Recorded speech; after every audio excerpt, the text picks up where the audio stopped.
अब मैं बलि चढ़ाने के लिए तत्पर हूँ। बदले में मुझे सिर्फ यही वरदान चाहिए कि मैं इस धरती का भगवान बन जाऊं और पूरी दुनिया को गुलाम कर सकूं। अभी मैं इंतजाम करता हूं मेरे देवता बलि का।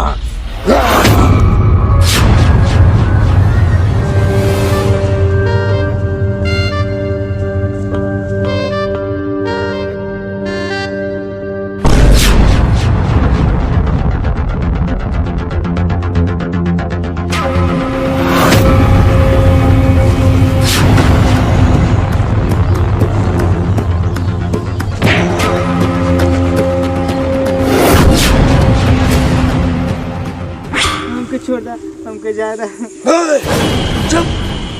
तोके छोड़े खातिर नहीं की पकड़ ले, तोर बलि चढ़ाई बलि, समझ गए? सिर्फ तोरे ना, हमके बहुत सारा बलि का जरूरत पड़ी, तब तक तू ये पड़ल है।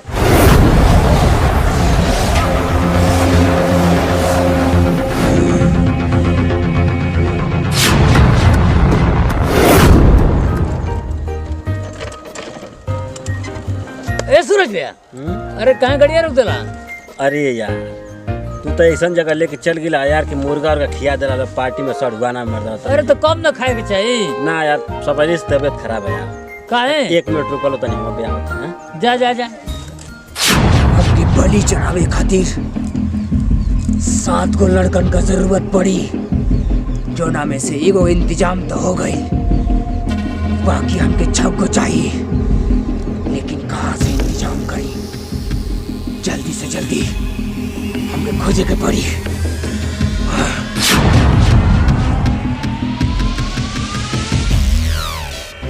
यार पानियों नहीं के कहीं कहाँ जाए?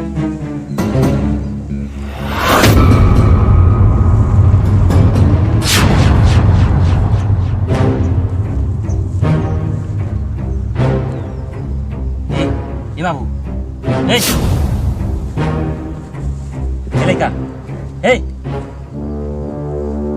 बेहोश बा। ये विपिन भैया, ए प्रकाश भैया। अरे यार का सूरज भैया चिल्ला तो चला देखा था, कहाँ हो गई? चला चला ए लेका और यार जैसे हम पानी के तलाश में यार देखा तो लड़का यहाँ बेहोश पड़ल यार। अरे का हो गई? देखा पता ना कैसे का भाई। ए बाबू सांस चलती ना। हाँ यार बस बेहोश हो लेके। का हो गई? ए बाबू, ए लेका चल टांग के लेके चल यार, केहू का बच्चा है यार। ए बेटा, ए भैया, ए उठ उठ उठ। चल चल हो सके हमके कुछ खतरा लगा था। का बोल बाबू, का बोल लगी? का बोल बता, कैसे एजे कैसे आइल बड़े? बोल बोल बाबू बोल। एगो तांत्रिक आदमी रहला। तांत्रिक नहीं हो? हाँ आदमी रहला। हाँ वो हमारा तो स्कूल से हमको उठा के कोई भी यहाँ लेके चल जा रहा। तो के हम छोड़ब ना, जान से मार दे।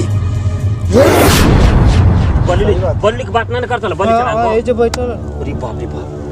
ये बेटा उठ, एक काम कर, आज बेग ले जल्दी घर भाग घर भाग। ये भागा क्या तो हो लड़का छोड़ के बचा, छोड़ के आवा। रिया ये तो नया कमाल हो लग रहा मन के क्षेत्र में। पता नहीं का होता है यार। ए साला, हमारी शिकार के तोहन को भगा जा रहा था। हाँ?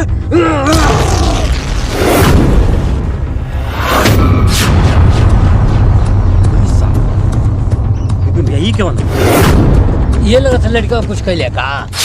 का हिम्मत कैसे कैला रे हमारी शिकार के भगावे खातिर? हाँ? लगा था कि तोहन के जिए के मन नहीं के करत। कितना मुश्किल से शिकार के पकड़ ले रनिया, और तोहन का हमारे बलि देवे से पहले ही भगा दिला सो। तोहनी के हम जिंदा ना छोड़ा। अरे साला, छोट लड़कन के बलि चढ़ावत के समय तोरे के शर्म ना आवले रे हरामखोर। अगर तो के बलि चढ़ावे के तो हमनी से मिल, तोरे जितना पिछवाड़ा में दम हो तो के पूरा का पूरा मालूम चल जाई। यानी तोहन के मरे के बहुत बढ़िया शौक हो गल बाटे। तोहन का सपना हम जरूर पूरा करब, जान से मार दे तोहन के। देखल चाहता रे हमारे अंदर कितना पावर बाटे, यही देख।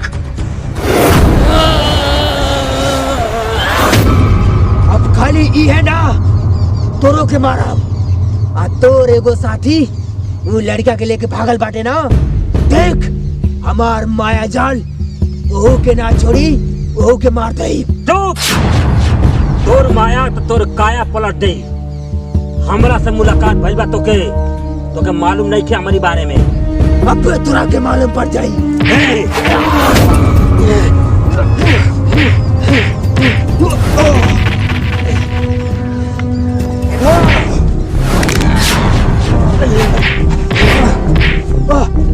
हमार बड़ा छोड़, हमार बड़ा छोड़, हमारी शक्ति छोड़ दे, हमारी शक्ति छोड़ दे, छोड़ दे माला, छोड़ दे। और बोल कितना तो शक्ति बा। दे हमारी ना बाबू ना, अब तो तू के शक्ति का कमाल हम दिखाई, तोरी में कितना पावर बा।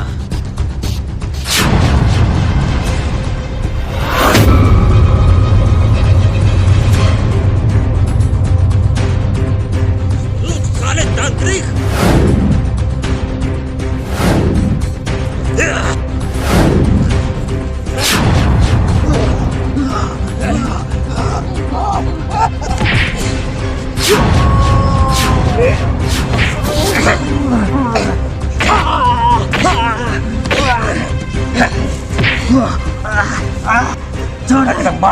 छोड़ दे, हमारी शक्ति दे दे, हमारी शक्ति दे दे।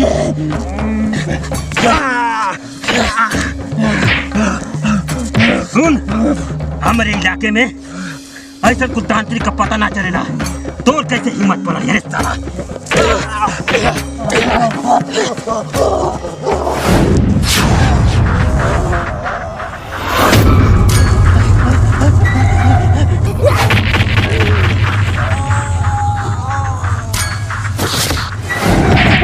सुन, ये तो शक्ति है ना, ये शक्ति है ना, ले।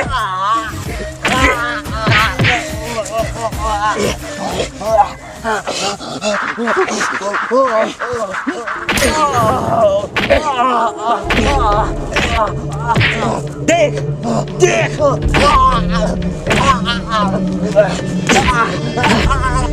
ये शक्ति की वजह से तू बहुत बड़ा तांत्रिक बनना चाहता है ना, सृष्टि का रचना कर चाहता है ना, आग लगाओ चाहता है ना, ले।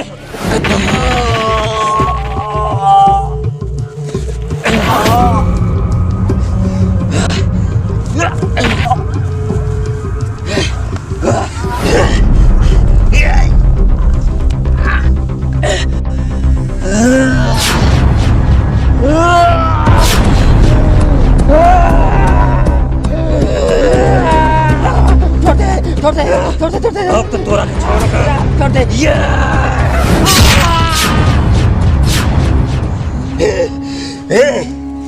तू हमारे गांव के लेकर के तू बल चला के बहुत बढ़िया शक्तिशाली बनल चाहत रहे है ना, तोर मौत देख के रूह कांप जाई ऐसे तांत्रिक लोगन के, समझ में आई? ले ले, तोर शक्ति का हमरा के जरूरत नहीं है।